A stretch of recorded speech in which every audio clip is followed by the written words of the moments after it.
Revista Semana hizo una transmisión en vivo, la cual tituló Urgente, los magistrados de la Corte Suprema de Justicia están sitiados. Después de 1 hora y 16 minutos de transmisión, el periodista ubicado en el lugar de los hechos mencionó por primera vez la palabra helicóptero. En este momento, Yesid, hace contados segundos sobrevoló acá, en este lugar, el helicóptero Halcón de la Policía Nacional, muy seguramente haciendo un seguimiento de lo que está ocurriendo a esta hora en las zonas del centro de la capital del país. A la hora y 34 minutos volvieron a mencionar el helicóptero, diciendo que había hecho varios sobrevuelos. El helicóptero Halcón de la Policía Nacional ha hecho varios sobrevuelos.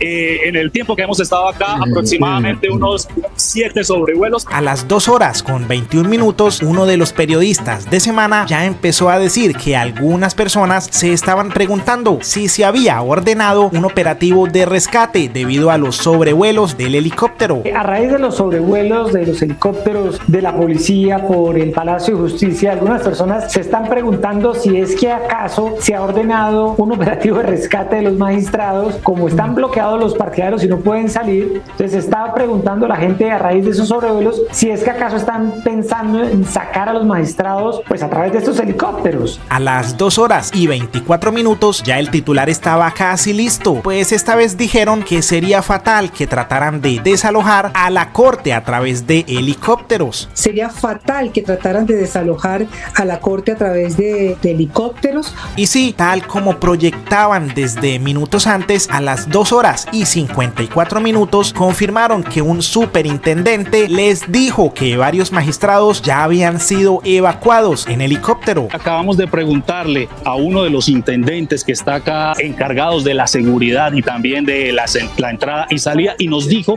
que ya varios magistrados de la Corte Suprema evacuaron el Palacio de Justicia y que incluso algunos lo hicieron en helicóptero. Fue la información que nos dio un intendente que está a cargo de la seguridad. Y con esta supuesta información confirmada, ya tenían nuevo titular, pues hasta Vicky cayó en la noticia. Nos confirma Alejandro Pastrán que un miembro de la policía le confirmó que efectivamente algunos magistrados de la Corte Suprema de Justicia tuvieron que ser evacuados en helicóptero. O sea que ya hay unos evacuados, todavía permanecen algunos adentro. La información que tiene Alejandro Pastrán es que algunos magistrados tuvieron que ser evacuados en helicóptero y otros magistrados, como le informó un intendente a Alejandro Pastrán, tuvieron que ser evacuados directamente en los helicópteros. Es así, Vicky, que esa duda que tenían algunos ciudadanos pues se transformó en realidad, según lo que confirma esta fuente.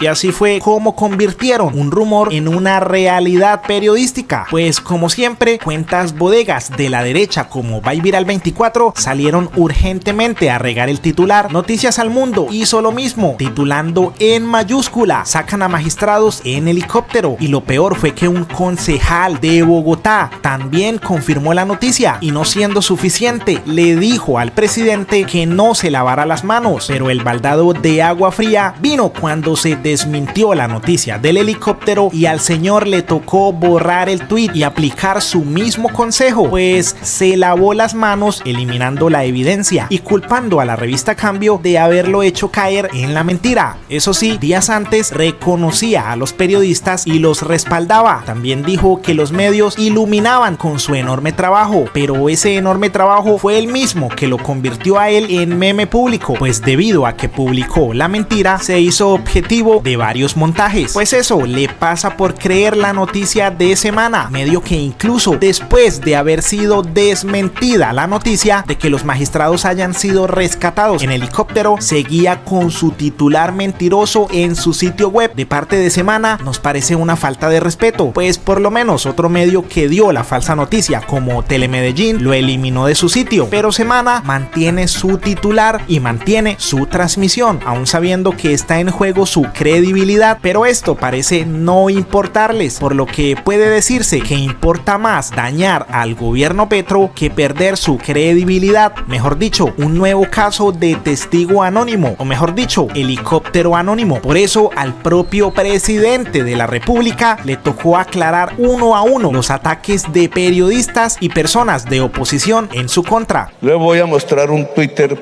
y termino, un trino de esos que llaman ahora en las redes. Esto no surgió en Colombia, esto se hizo en Miami, se irradió por todo el estado de la Florida y fue la fuente de la información en Colombia. Ahí dice: el presidente colombiano Gustavo Petro envió a sus partidarios a tomar la sede de la Corte Suprema, insatisfecho porque se resisten a sus órdenes. Cuando el presidente da órdenes a la Corte Suprema, los jueces tuvieron que ser evacuados en helicóptero. Claro, la ciudadanía que escucha esto, colombiana, el estado de la Florida y otros, dice, pues Petro es Trump. Disculpen que pronuncie ese nombre.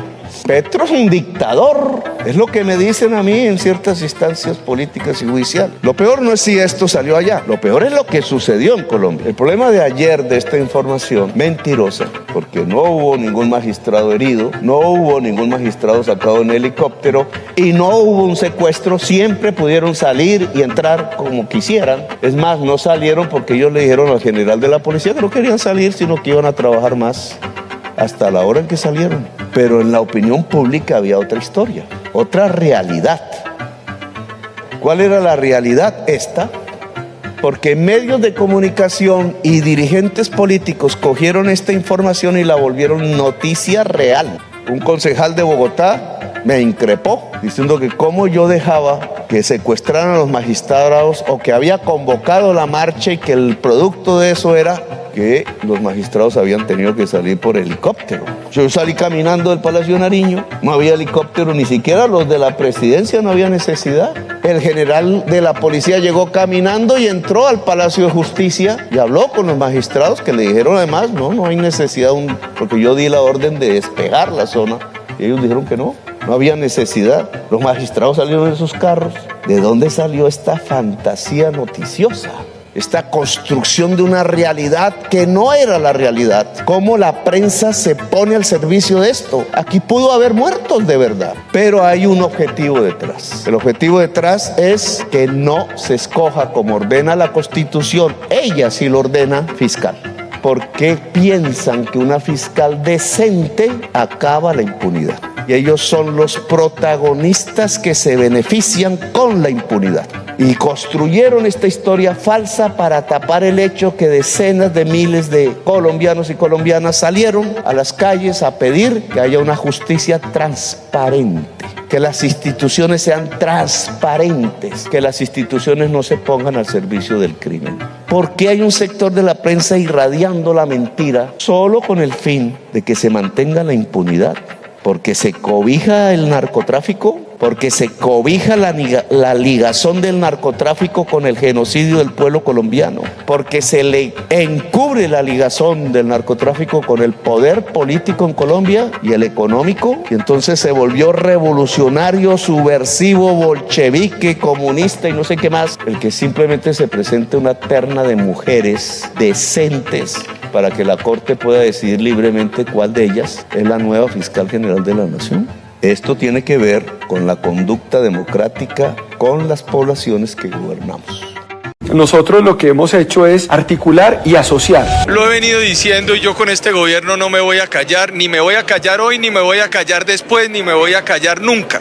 La idea central de llevar la Fiscalía a los territorios partió de la base de que la Fiscalía General de la Nación había estado siempre en el centro. Era necesario sacar la Fiscalía del búnker y llevarla a los territorios. Pues La Silla Vacía ha revelado, a través de un hilo, a través de su cuenta de X, que el fiscal Francisco Barbosa mandó instalar placas conmemorativas de su gestión en fiscalías regionales tras adecuaciones, dice La Silla Vacía, mínimas. A pesar de que un decreto presidencial lo prohíbe, dice inclusive que se puso una placa por un arreglo de los baños en una fiscalía regional, imagina uno. Era necesario que si la justicia se movía porque era necesario perseguir a una delincuencia que se estaba moviendo. Y si hay alguna investigación en contra de Juliana Márquez, la mamá del expresidente Duque. Frente a la otra pregunta, nosotros no tenemos ninguna investigación sobre ese tema. Frente a esto, y le defendimos la institucionalidad colombiana. Gustavo Petro fue elegido presidente de la República, no fue elegido dictador en Colombia. Gustavo Petro no se equivoque tampoco conmigo. Yo no tengo rabo de paja. Sus contradictores en la vida lo han tenido y usted ha salido muy bien en esas discusiones. Creo que lo que estamos presenciando en este momento desafortunadamente es una institucionalidad descuadernada. Ese rifirrafe, ese choque solo afecta a la institucionalidad. Sin embargo, sí hemos visto, por ejemplo, en las declaraciones del fiscal Barbosa que a veces se pasa esa raya institucional y se entra en el campo de la política, lo cual también da paso para que el presidente Petro considere que hay un complot en contra de su gobierno. Mi objetivo desde el primer momento fue ayudar. Si el fiscal general es enemigo de la paz total, que le expliquen al país cómo se ha firmado o cómo he firmado suspensiones de órdenes de captura contra miembros del ELN y contra miembros de las disidencias de las FARC que están en este momento sentados en mesas paralelas en el país. Y nosotros hemos negado esas suspensiones por considerar que no existía un sustento jurídico. Hacer un plebiscito donde los colombianos respondan si quieren procesos de paz con el ELN y con todo tipo de grupos delincuenciales. Colombia's Attorney General, Barbosa, was appointed under the previous government who oversaw numerous human rights scandals, including the killing of protesters by police. Barbosa is now harming President Petro's total peace policy by blocking the lifting of arrest warrants that would enable some leaders to come to the negotiating table. So, as UN Security Council penholder for the Colombian peace agreement, what technical and financial assistance can the government provide to ensure that all of Colombia's institutions are supporting peace? We're working very closely at the highest level. The Foreign Secretary's met with President Petro and with the Foreign Minister there to push the cause for peace. I was fortunate to attend the UN Security Council in January. We want to continue to tackle the challenges there, working with our Colombian counterparts, and we've put serious investment into that cause to back up our penholder relationship. Uno debe tener una mano firme para hacer defender el Estado de Derecho y la institucionalidad. Y no hay investigaciones primero contra Gustavo Petro, ni tampoco contra Iván Duque, ni tampoco contra las campañas, ni absolutamente nada. Estamos en un proceso de indagación, de averiguación de responsable, pero aquí no hay investigaciones abiertas contra ni el gerente de la campaña de Iván Duque. En primer lugar, no hay ninguna razón jurídica que me lleve a mí a declararlo impedido, primero porque yo no investigo al presidente Iván Duque. Como el mismo caso Colmenares, la Fiscalía lo hubiese podido resolver en 20 o 25 días. Porque cómo viene a él a decir que así actúa de manera eficiente y diligente, la Fiscalía actúa de manera eficiente y diligente, ¿en qué? Si ahí lo que hizo el mismo indiciado fue reconocer él que había participado en el crimen. Entonces, ¿qué van a decir? ¿Eso qué es lo que hace? Que ya la Fiscalía no sigue investigando nada más. Entonces viene a aparecer el fiscal como el adalid. ¿De qué? Si resulta que en la decisión del tribunal relacionada con el caso de mi hijo, para recurrir eso ante la Corte Suprema de Justicia en casación, la Fiscalía no intervino. ¿No te parece que es una ironía? No, es que no intervino, no hizo nada, ni siquiera le agregó ni una vocal ni una consonante, no hicieron nada, no participaron. Entonces, ¿qué va a decir? Si resulta que lo que están venciendo es la tesis de la Fiscalía, del homicidio, ¿qué va a venir ahora a aparecer allá como payaso a justificarse que el caso de Luis lo hubiera resuelto en 20 días si él ni siquiera sabe de derecho penal, porque nunca ha ejercido eso? ¿Cuál adalid de qué? ¿Qué ha hecho con respecto a una cantidad de casos que se le han reventado a él en los pies y no ha hecho nada? ¿Qué pasó con el crimen del dueño de Surtiprube? ¿Qué pasó con el crimen de la niña de Bucaramanga? ¿Qué ha hecho con Sara Sofía, la niña Sara Sofía? ¿Cómo así que no ha podido establecer nada? ¿Qué ha pasado? Entonces va a decir que el crimen de Luis sí lo hubiera podido aclarar en 20 días. Hombre, que no sea payaso. Pues ese fue el video con el que el fiscal Barbosa realizó la rendición de cuentas de la fiscalía, dando buenas noticias que contrastamos con la realidad que plasmaron algunos medios de comunicación. Por ello, ante las buenas cifras que quiso dar Barbosa de la institución, el doctor Umar, en entrevista con Noticias Caracol, dijo lo siguiente. Bueno, yo respetuosamente discrepo de las cifras que presenta el señor fiscal saliente, el doctor Barbosa. Creo que las cifras de alguna manera no corresponden a la realidad que procesal y cotidianamente vemos los abogados, los litigantes, los mismos fiscales, los jueces, y es que en mi criterio Colombia está muy cerca de ser un estado fallido en materia de administración de justicia, al menos en materia penal. Las estadísticas recaudadas por Excelencia en la Justicia, que es una corporación, una ONG cree que a mí me merece todo el respeto, sumado a algunas de las solicitudes que yo personalmente he elevado a la Fiscalía para pedir información, revelan unos datos absolutamente aterradores. Por ejemplo, revisemos nada más el hecho de que el 80% de los procesos en Colombia que llegan a la Fiscalía General de la Nación con ocasión de una denuncia ciudadana son archivados. Esto es una cifra escandalosa, con argumentos tan terribles como el siguiente, que por ejemplo el denunciante no aportó los datos de quien cometió el delito. Esto es una cosa absolutamente ridícula, porque entonces cuando a usted lo atraquen en la calle, por favor pare al señor atracador y pídale una fotocopia ampliada al 150% de la cédula para que la Fiscalía pueda determinarlo. Pero lo que yo no puedo dejar pasar es que nos digan que aquí se están resolviendo delitos complejos en 4 y 5 días, como lo dijeron ayer. Eso es falso. Y era cuando salíamos, señor fiscal, a decir: en 15 días lo resolvimos, en 24 horas lo resolvimos, en 20 días lo resolvimos, en 5 días lo resolvimos.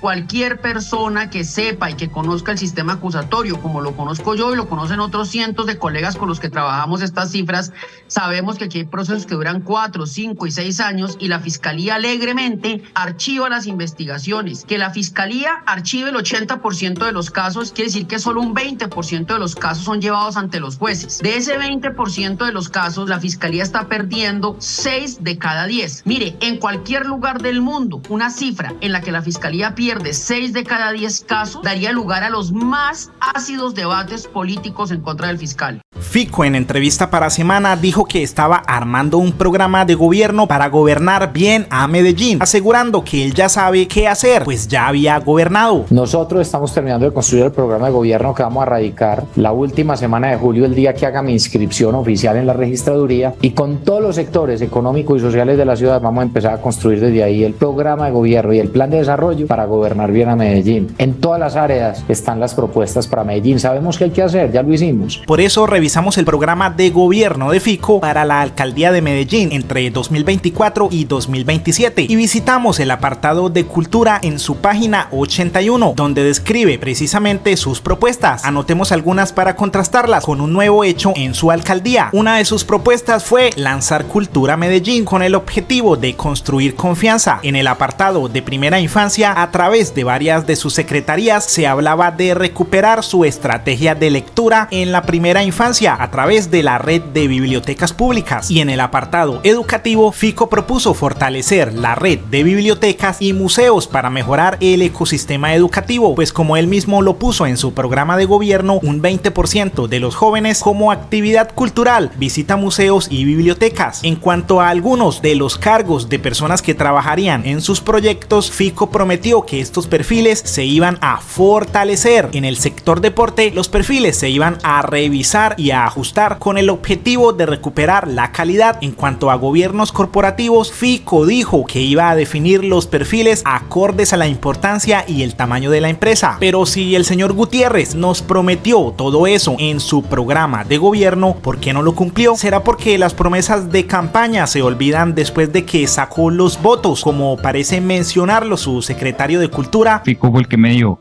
yo recibí el mandato de la ciudadanía de Medellín, que fueron 700.000 votos. Manuelito, hacete ahí, resolveme ese chicharrón tan berraco. Yo sé que a veces no tienes ni idea de temas culturales. Yo sí puedo pecar en de pronto descacharme que es un registro, que es una biblioteca, que bueno, todas esas cosas, y no me da pena decirlo. Pero lo que no me puedes cachar en la contratación, pues como me dice Fico, a mí, pues, huevón, ya ganamos las elecciones y por eso también tengo la facultad y me fascina darme el lujo de decir que soy paracaidista y que me fascina el vallenato, porque yo sé que por eso no me van a bajar, porque puedo decir lo que quiera. Y sí, así fue como en menos de 40 segundos, en un video compartido por la cuenta Zurdos de Corazón, su secretario de Cultura derrumbó muchas de las promesas que había registrado en su plan de gobierno. Mejor dicho, a pesar de que su secretario se da el lujo de decir que es paracaidista, este gobierno nos lleva hacia un salto al vacío sin paracaídas. Sin darme el lujo de decir que soy paracaidista. Un gobierno que nos lleva hacia un salto al vacío sin paracaídas. Pues recordemos cuando el alcalde presentó a su secretario como un hombre con experiencia y con toda la disposición para trabajar en equipo. Y a pesar de que el secretario dijo que el mismo Fico fue el que dijo que él no tenía idea de temas culturales, Fico fue el que me dijo, yo sé que a veces no tienes ni idea de temas culturales, pues como me dice Fico se lavó las manos pidiéndole la renuncia y diciendo que siempre se debe estar a la altura del cargo que se ostenta. Aclaremos que las palabras del secretario apuntaron a que Fico fue quien con un acto de irresponsabilidad lo eligió sin tener idea de los temas de la secretaría, pero después de publicarse el video salió con que cuando le ofreció ser el secretario le expresó la responsabilidad que sentía con el sector cultura de Medellín que venía tan aporreado, dos cosas que no concuerdan. Ante esta boleteada de la irresponsabilidad del alcalde de Medellín, tuvo que recurrir varias veces a mencionar la palabra responsabilidad, diciendo que sentía una responsabilidad inmensa con cada voto que obtuvieron, con cada persona de Medellín y con el sector cultural, por lo que dejó encargado a Andrés Sarmiento y finalizó diciendo que eso no era un juego y recalcando la palabra responsabilidad inmensa. Pero ya sabemos que esa responsabilidad, según las palabras de su ex secretario, no fue tomada en serio. Daniel Briceño trató de defender a Fico, diciendo que cuando el secretario de Cultura de Medellín muestra un total desconocimiento de su sector, Fico Gutiérrez le pidió la renuncia. Pero lo que no quiere reconocer el concejal de Bogotá es que el señor Fico ya sabía que el secretario tenía desconocimiento en el sector, por lo que ni siquiera debió darle el cargo. Por eso no hay que darle mérito a una renuncia que fue solicitada luego de hacerse pública esa condición. Semana también escondió los motivos de la renuncia en su titular, diciendo solo que se debe estar a la altura del cargo que se ostenta. Por ello, el excandidato a la gobernación de Antioquia, Esteban Restrepo, comentó que llegaron a dañar la ciudad y Daniel Quintero se sumó diciendo: el secretario de Cultura de Fico, vergüenza nacional. Y tal como lo denunció la cuenta Zurdos de Corazón, buscamos confirmar por qué alguien sin experiencia en el sector fue elegido secretario, por lo que confirmamos descargando el formulario 8B que el señor fue el gerente de campaña en la candidatura de Andrés Felipe Tobón Villada, señor que hace parte del partido Creemos, o sea del partido de Fico, por lo que queda en evidencia que el logan del alcalde Fico, el alcalde de la gente, sí aplica, es el alcalde de la gente, pero de la gente de su campaña.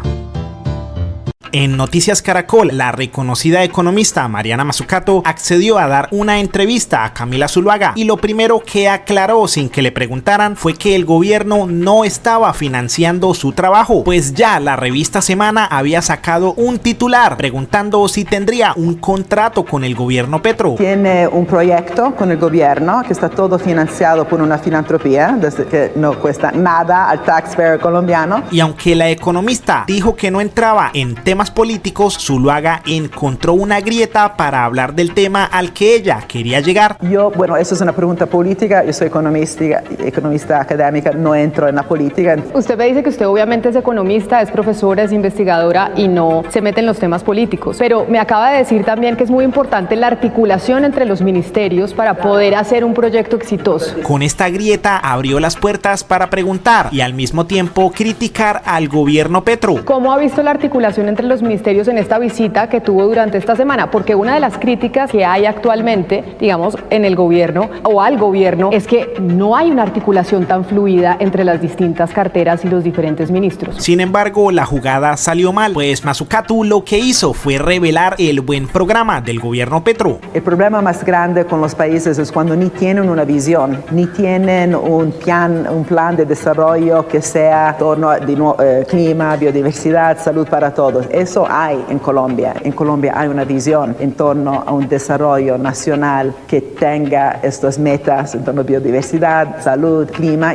y también la economía popular. La gran demanda es cómo catalizar eso que lleva mucha inversión en el sector. Pero aunque la entrevistada dice que ve esa visión en el país, la cara de Zuluaga no puede consentirlo y por eso lo cuestiona. En Colombia hay una visión. ¿Y ve usted que tenemos esa visión? ¿Que la tenemos clara? En Colombia hay una visión, en Colombia hay una visión. Pero Mazzucato le entrega una respuesta que parece no consentir según los gestos en su rostro. Nadie es perfecto. Otra vez, vengo de Italia e Inglaterra, son dos países que tienen enormes problemas. Si yo solamente pensaba a los problemas que tienen en este momento Inglaterra, nunca trataría de ayudarlos, ¿no? Cada país tiene problemas. El problema es cómo usar las oportunidades que hay, que son las resources naturales, usándolos bien y teniendo unos partnerships, un ecosistema simbiótico entre público y privado para conseguir este plan. Claro que es posible. Zuluaga hace una pregunta sobre el libro más reciente de La Economista, consultando el por qué hay diferencias entre una consultoría pública y una privada. Usted acaba de lanzar su libro más reciente, es El Gran Engaño, que habla de las consultoras mundiales, y digamos que uno de los debates que ha habido alrededor de su libro es: la profesora Mazzucato critica las consultorías privadas, pero en cierta medida podría estar haciendo algo similar. ¿En qué se diferencia la consultoría académica, digámoslo así, de la consultoría privada? Por lo que Mazzucato, en una rápida respuesta, deja en evidencia que Zuluaga no leyó el libro. El libro, por quien lo lee, no, la respuesta es muy clara. Y Zuluaga, como si no hubiera investigado el trabajo de La Economista, quiso tacharla como una trabajadora exclusivamente de gobiernos progresistas. Para terminar, y agradeciéndole su tiempo, usted obviamente ha asesorado otros gobiernos distintos al colombiano, acaba de lanzarse un proyecto en Brasil muy importante. También con la universidad.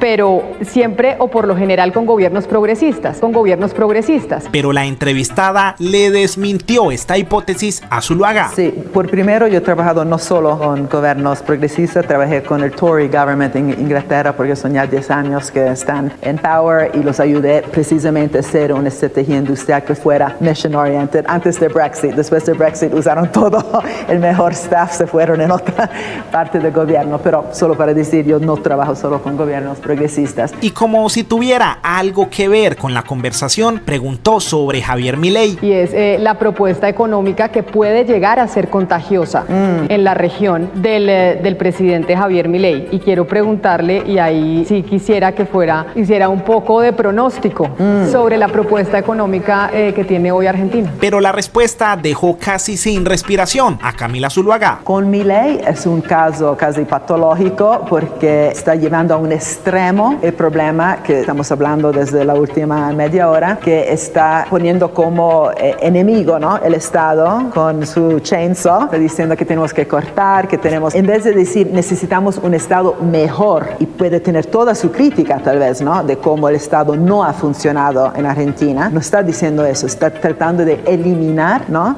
el gasto público y los funcionarios públicos, y no tiene ninguna esperanza este programa, no va a funcionar. Profesora Mariana Mazzucato, muchas gracias. No va a funcionar, no va a funcionar, no va a funcionar, no va a funcionar.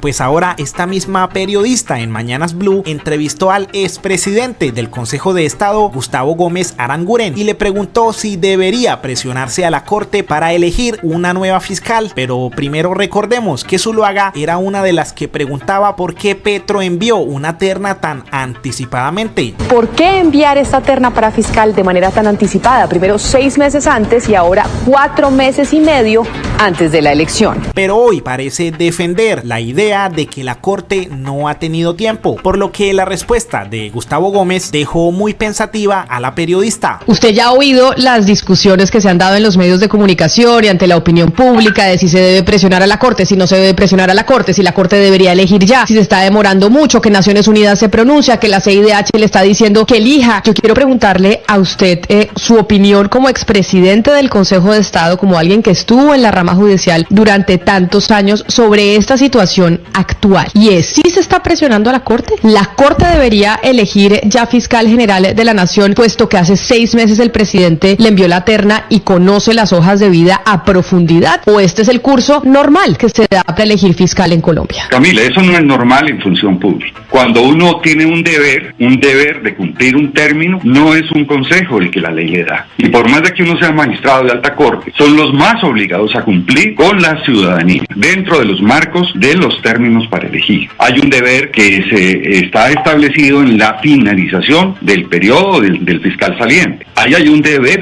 jurídico y cuando uno incumple un deber jurídico está en una abstención administrativa y por lo tanto está irregular. Eso no tiene ninguna discusión. La vigencia del periodo del fiscal comienza cuando termina la del fiscal saliente. Entonces hay un término implícito que cualquier persona de dos dedos de frente entiende que hay que nombrar antes de que se produzca la vacancia y genera las distorsiones que el país no merece tener. Por eso el investigador Felipe Pineda comentó, le salió el tiro por la culata a Camila Zuluaga. Elegir nuevo fiscal pronto no es un capricho. Juristas de todo tipo, como el expresidente del Consejo de Estado, confirma cómo la Corte Suprema incumple con un deber jurídico al dilatar la escogencia. La Fundación Casa del Bosque comentó 10 toneladas de cocaína incautadas en 3 días. La derecha extremista, pantallera y vociferante no incautaba esa cantidad de cocaína ni en 3 meses. Quedaron atrás los tiempos cuando los narcos coronaban e ingresaban secretamente al Palacio de Nariño. Y es que los narcos, la Casa de Nariño y el Congreso han estado oscuramente vinculados. Así lo cuenta la historia, desde que en 1982 Pablo Escobar fue elegido representante a la Cámara como suplente de Jairo Ortega, un integrante del Partido Liberal en Antioquia. Un año antes, Carlos Leder, un colombo-alemán, cofundador del Cartel de Medellín, inició a liderar el movimiento Latino Nacional. 2 de sus lemas eran: la marihuana es para la gente y el otro, la cocaína es para ordeñar a los ricos. El partido tenía un objetivo claro: agitar su principal bandera, que consistía en luchar contra la extradición. Los capos temían al tratado de extradición firmado entre Colombia y Estados Unidos, por lo que implementaron múltiples estrategias con las que combinaron tanto acciones económicas, políticas y militares contra el tratado de extradición. Judicialmente se ejerció mucha presión sobre los magistrados de la Corte Suprema de Justicia, quienes tenían en sus manos el poder